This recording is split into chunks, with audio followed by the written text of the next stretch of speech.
Greetings from Harrisburg. I'm Andy Hoover, Legislative Director for the American Civil Liberties Union of Pennsylvania. State legislature has been off all summer, so we haven't had one of these video updates for a while, but there has been some activity here in the state capitol, even with the legislature still out for a few more weeks. The last 2 days, the House State Government Committee held hearings on immigration. They looked at more than a dozen bills dealing with a state-level approach to enforcing immigration law.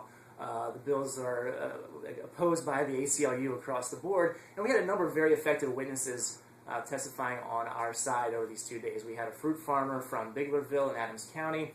We had a young woman who was brought here as a baby and lived without status for several decades until she married an American. We had a gentleman who runs the immigration program for Catholic Services in Philadelphia. And our fourth witness was Dan Griswold, who's with the Cato Institute. He's an expert on trade. And Dan gave some very compelling and effective testimony today. So Dan, I want to talk a little bit about Cato's angle on immigration. But first, policy wonk like myself knows what the Cato Institute is, but can you explain what the Cato Institute does? The Cato Institute is a non-profit, nonpartisan education institution, a think tank in Washington. We're one of the bigger think tanks, and our guiding principles are individual liberty, free markets, limited government, peaceful relations among nations, or what the rest of the world would call liberal, what in the United States you call libertarian. Right. Very good. And what is Cato's angle on immigration in general? We think immigration is an integral part of what America is. It's part of our liberty as a nation to welcome people from around the world. We're a nation of immigrants, a nation built by immigrants. And we think being open to immigration today is part of America's success as being a dynamic economy. On the high end, immigrants bring in skills and education and entrepreneurship that's fueling our technology sector. And on the lower end, hardworking immigrants fill niches in the U.S. labor market that makes our economy more flexible, more goods and services available for American citizens, creating middle-class jobs for native-born Americans. So we aren't in favor of open borders. We have to be prudent about who we let in. We don't want to let in criminals or terrorists.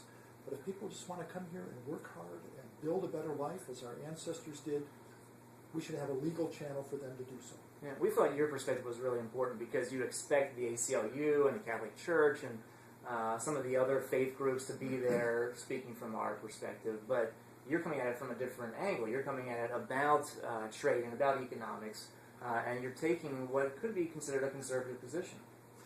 Yeah, it's kind of interesting. I would probably agree with a lot of the Republicans on the committee on government spending and taxes and the need for less regulation of business. It just strikes me a lot of conservatives forget their limited government, free market principles when it comes to immigration. We are trying to solve the problem of illegal immigration through enforcement only. Just heavy-handed government regulation of the economy, national ID cards, E-Verify. These are things that, one, they're not going to work very well. They're not going to solve the problem. And they're going to compromise the rights and the freedoms of native-born Americans. One of the things you talked about in your testimony was the cost to government of having undocumented immigrants here in Pennsylvania. That number gets thrown out a lot by legislators here at the state capitol. But you went further. You teased that out a little more than organizations like the Federation for American Immigration Reform and some of these legislators. Talk about the cost to government or the benefit, the revenue that's generated by undocumented immigrants. Well, of course, the way our system is set up, if you're a low-skilled worker, native-born or immigrant, legal or illegal, you're going to tend to consume more in government services than you pay in taxes. It's our progressive tax system. It's the way our benefit structure is set up. Illegal immigrants are in some ways no different than low-skilled American workers. But groups like the Federation for American Immigration Reform, they have grossly exaggerated the cost of illegal immigrants in our society. Well, they have an incentive to. The organizations exist to reduce both legal and illegal immigration. But they have not accurately counted the costs and the benefits of low-skilled immigrants. They do pay taxes. They pay sales taxes. They pay property taxes whenever they rent. And they don't tend to consume a lot of government services. Illegal immigrants, they don't come here to go on welfare. They come here to work. They have a very high labor force participation rate. It's something we should admire. actually.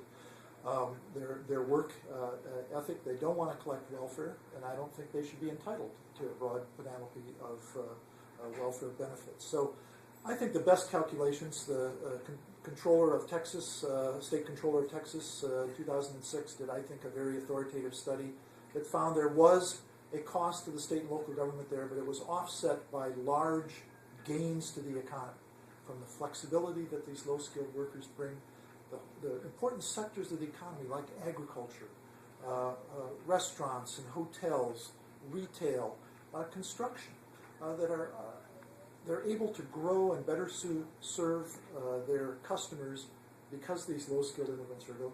What we'd like at the Cato Institute is for a way for them to come in legally. I'm not in favor of illegal immigration.